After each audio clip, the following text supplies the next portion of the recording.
Aujourd'hui, on s'éloigne de la rédaction de 01net, on quitte le labo pour se retrouver dans ce paysage un peu bucolique. Et c'est pas simplement pour faire une petite balade, c'est pour tester ce nouveau drone, cette curiosité, c'est le nouveau DJI FPV, un drone de sport, un drone de course, on verra véritablement ce qu'il en est une fois qu'on l'aura essayé. Cette année, DJI fête ses 15 ans et l'un des événements majeurs pour cet anniversaire, c'est l'arrivée justement sur le marché du FPV. Alors c'est quoi un drone FPV ou un drone de course? C'est tout simplement un drone qui reprend les attributs principaux, pas d'un Mavic parce qu'il est un peu différent de ce que DJI propose habituellement, mais c'est un drone qui se contrôle différemment dans la mesure où on est obligé d'avoir un casque de réalité virtuelle pour voir ce qui s'y passe. C'est justement parce qu'il se contrôle avec un casque et qu'on a un retour direct comme si on en était le pilote qu'il y a des courses de drones qui sont organisées, des courses de drones FPV, et en fait c'est des courses sur lesquelles les drones contournent certains obstacles, vont relativement vite, on va à 140-150 km/h sur ces courses-là, et c'est pas tout à fait la mission du FPV de DJI. Ce n'est pas un racer à proprement parler. Les racers, c'est des vrais drones de course, ceux qui s'abîment très régulièrement, et on verra que l'un justement de ses défauts, entre guillemets, c'est que il n'est pas réparable aussi facilement qu'un drone classique, un drone de course classique, et il n'est pas non plus aussi maniable.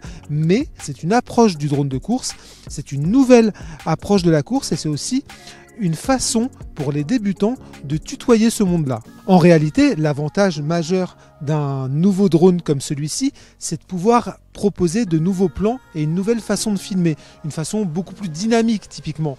On va demander par exemple au FPV de DJI de réaliser des virages très serrés, très dynamiques, de descendre dans des dévers, de passer dans des endroits très étroits à une vitesse assez importante, et ça va donner des plans qu'on pourrait obtenir avec un Mavic ou avec un autre drone classique, mais de manière, on va dire, plus saccadée, moins naturelle et quand même un peu moins dynamique. L'autre différence avec un drone de DJI classique, c'est évidemment la nacelle.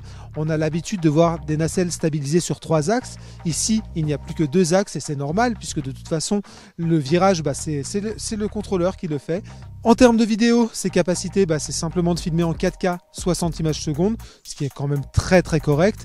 Alors ce qu'on pourrait dire aussi, c'est quand on a le retour à l'image, le retour écran, on a une image qui est moins stabilisée, mais en réalité, ce que le drone capte, il y a une stabilisation numérique qui arrive derrière, et globalement l'image est de bonne qualité. On n'est quand même pas sur les niveaux d'un GoPro, mais c'est largement exploitable. Alors on vous l'a dit, normalement ce drone se pilote avec un casque, mais le casque seul ne suffit pas, il faut aussi un contrôleur. Et cette fois-ci, DJI en a proposé 2. Alors il y en a un qui est vendu par défaut et l'autre qui est en option. Le premier est un contrôleur dont on connaît déjà le format. On va passer relativement vite sur celui-ci parce qu'en termes de sensation de conduite et même de contrôle tout simplement, il n'y a pas vraiment de grande nouveauté. On connaît déjà et finalement ça fonctionne comme une manette classique. L'une des nouveautés qui vient avec le DJI Combo, c'est ça, c'est une petite télécommande, ça s'appelle un Motion Controller. Et c'est notre coup de cœur sur ce test. C'est une télécommande qui fonctionne avec un gyroscope. On la tient simplement dans la main. On a la gâchette pour accélérer. Une fois qu'on met le casque, on a une vision qui est légèrement différente par rapport au contrôleur classique. On a un point qui vient se situer en plein milieu de l'écran. Ce point, en fait, c'est l'axe de direction, représente l'axe de direction du drone. Et on peut le tourner à droite et à gauche. En fait, en penchant la manette, en allant vers l'avant, vers l'arrière, le drone effectue exactement les mêmes mouvements que votre poignet. Et ensuite, il suffit d'appuyer sur la gâchette pour avancer. L'avantage de ce point-là, c'est qu'il suffit de le fixer en permanence pour diriger son drone. Et finalement, c'est quelque chose qui devient très facile et qui permet, notamment aux débutants, de prendre en main un drone très très facilement. La bonne nouvelle, c'est que ça ne devrait pas être simplement un galop d'essai.